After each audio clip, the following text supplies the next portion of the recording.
seen darkest corners of human experience, domestic violence, poverty, systemic fed, but my aha moment didn't come from a textbook or a seminar. It came from someone I knew personally. About 6 years ago, I met Luz, who had shown me life through a lens that, despite my clinical training, I hadn't fully grasped. Luz's struggle was a situation she couldn't escape on her own. And she became the inspiration to create a safe professional space for counseling. I realized that while many people need power to self-advocate, there are others who, due to outside forces beyond their control, need to use their voice until they find their own, or need to use our voice until they find their own. Bring Hope was born from Luz's situation. Now, building from nothing, I didn't wait for a federal grant or corporate sponsor. Along with my partner Vito and my dear friend Carl Padula, we took those limited funds, money I was able to set aside because I was still working and I had extra money during COVID. Just worked harder and put some aside. I opened up a bank account. My first one was at Columbia Bank, and I had formed Bring Hope, and I used my paperwork and opened it up, and I literally had no place other than it was just an idea and an account. So I want to tell you about Carl, though. Carl Padula was a retired police officer who simply loved helping people. He spent his career serving the public and brought the same heart to the foundation of this agency. He was my mentor, and when I came back from grad school, he opened my eyes to not just this. He always had his own vision for the nonprofit, but how he connected it, they say. His first words when I came back was, "Carl, you're running for school." And that opened me up to many people who I just got to meet and help me along the way. But he spent his career serving the public, and he brought that same heart, as I said, to the founding of this agency that I learned from him. And together we combined his passion with me and Vito's social work experience. Vito is a substance abuse counselor, licensed or LC, ABC, sorry. Anyways, we just come together like Reese's peanut butter cups. I mean, anyway. So together, like I said, we combined all of our passions. We turned our vision into reality to Bring Hope. We took our collective experience as clinicians, our knowledge of the industry, and we did something radical. We got on ourselves. For 5 years, we didn't take a dime from the state, county, or federal government. We took our excess from our clinical billing and reported back into the mission. Today, I'm proud to say that Bring Hope has been entirely self-sufficient.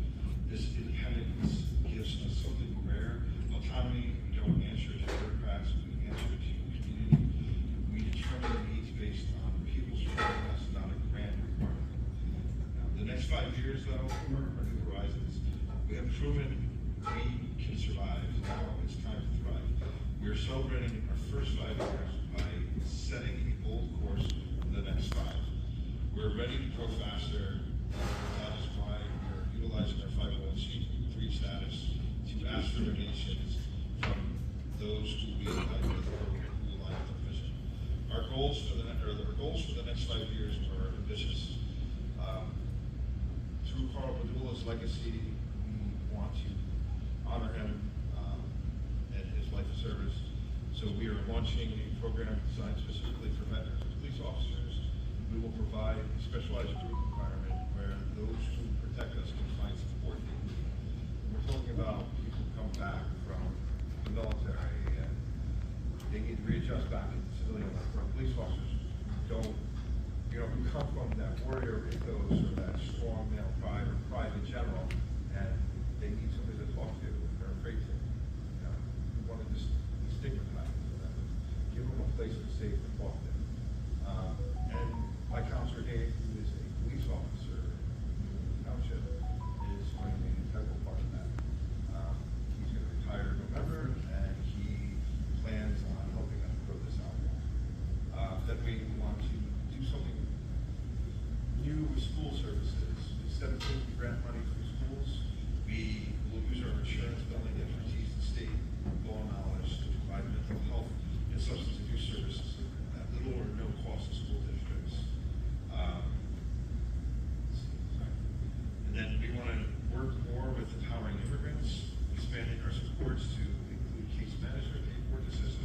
ESL classes, and eventually providing the skills and education needed to help immigrants truly improve their lives. And then last, we want to expand based on my original story with news. What she went through was domestic violence and forced her to cross the border to chase her children. We did not share that story, but it was heartbreaking. So our most significant goal is to purchase a domestic violence shelter down the road that provides the services survivors need to get unstuck.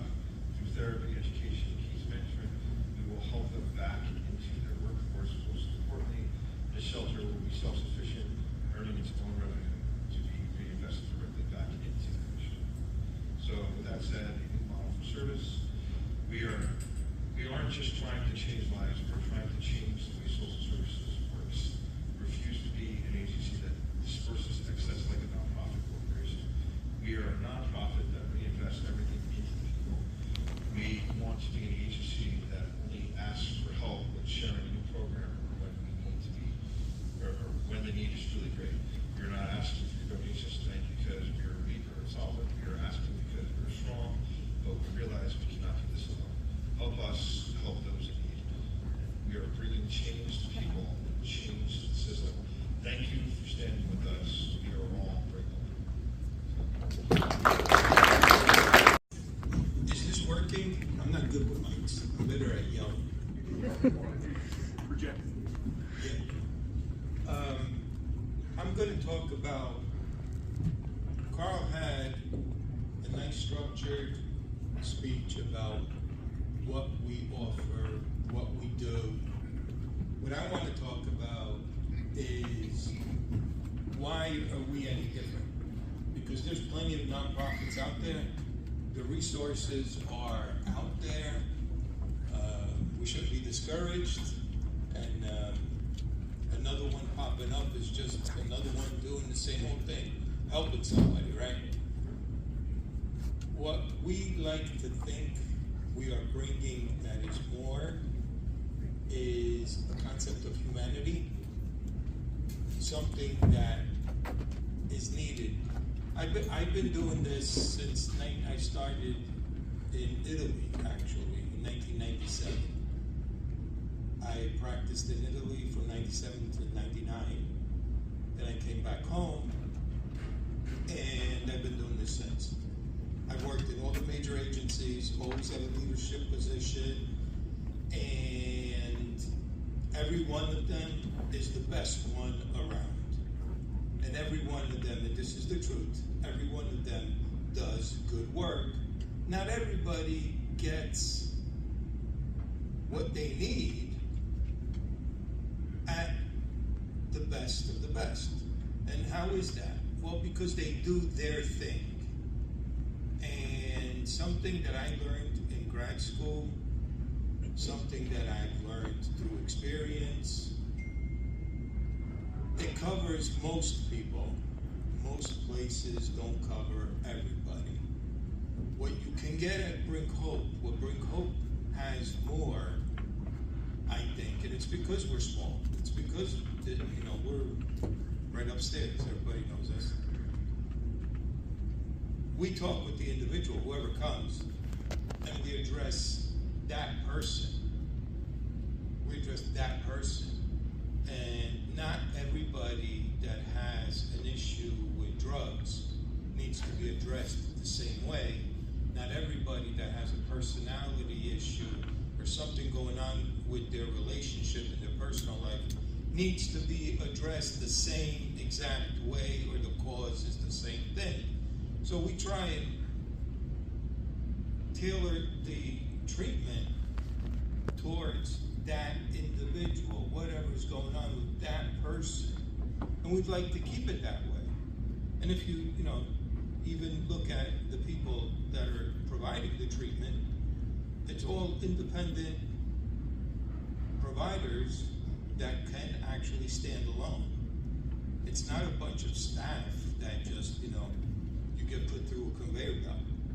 So that's what Bring Hope brings that is different than the other big mainstream places that literally make millions. I mean, it's not, I'm not saying it to just say they make a lot of money.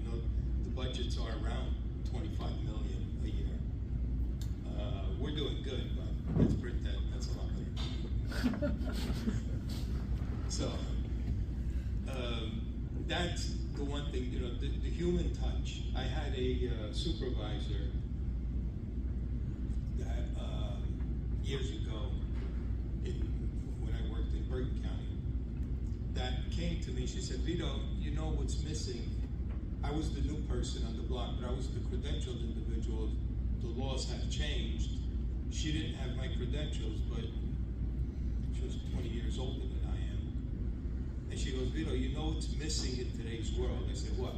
So she came to me, she grabbed my hand, and she just like, I don't know if she was getting a cheap thrill or she's just like pressing my hand, and she's like, and just looking at me. She goes, humanity, the human touch, communicating with the person, making the person know that you care is a lot more important than making sure that the paperwork is done. And there's a lot of truth to that.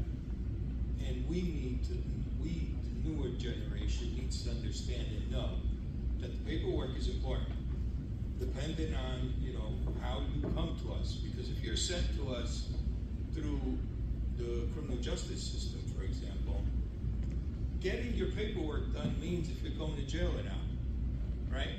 So it's very important. And a lot of times we lose the focus, and as long as you get the paperwork done, we did good.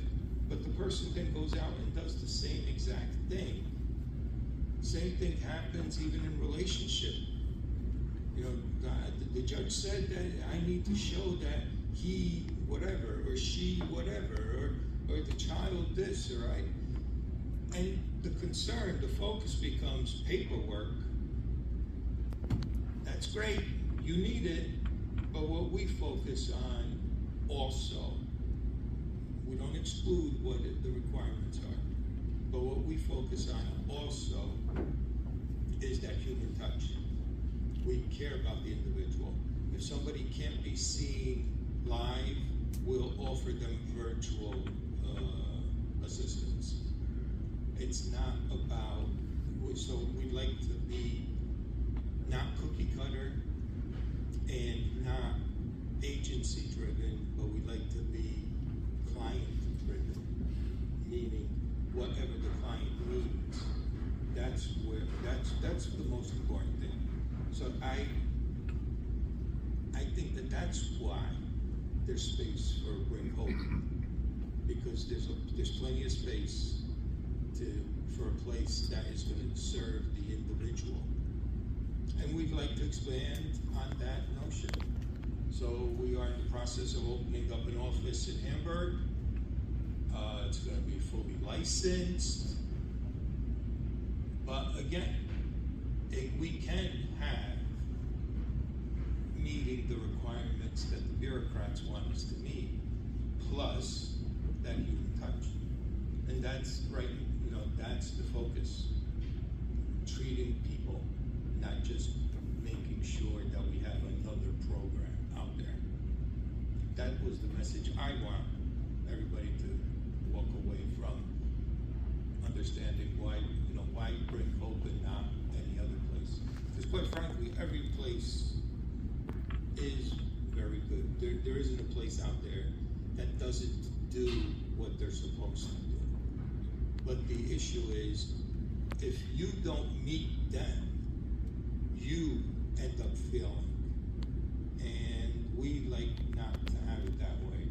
We like to have it that the person gets what they need. And if you're gonna fail, you're gonna fail because you tell us, I'm just not interested in doing this. Well, that happens. We can't do anything about that. But we're not gonna make anybody fail because of our structure. Does anybody have any questions? Anybody have any, because like, for example, just one example I want to throw out there. You hear in the newspapers, there's these programs, you can't find a place in these programs. You can go look at the program, they have 300 and 400 beds. So how could you not, how could it be that there's no services available and they have 300 and 400 beds? It's because they are all contracted out. So again, the system takes over, everything is contracted out. So if you're not a special case, you can't get in. If you're just somebody that needs help, you can't get in. The place to bring hope, we make that space. Okay.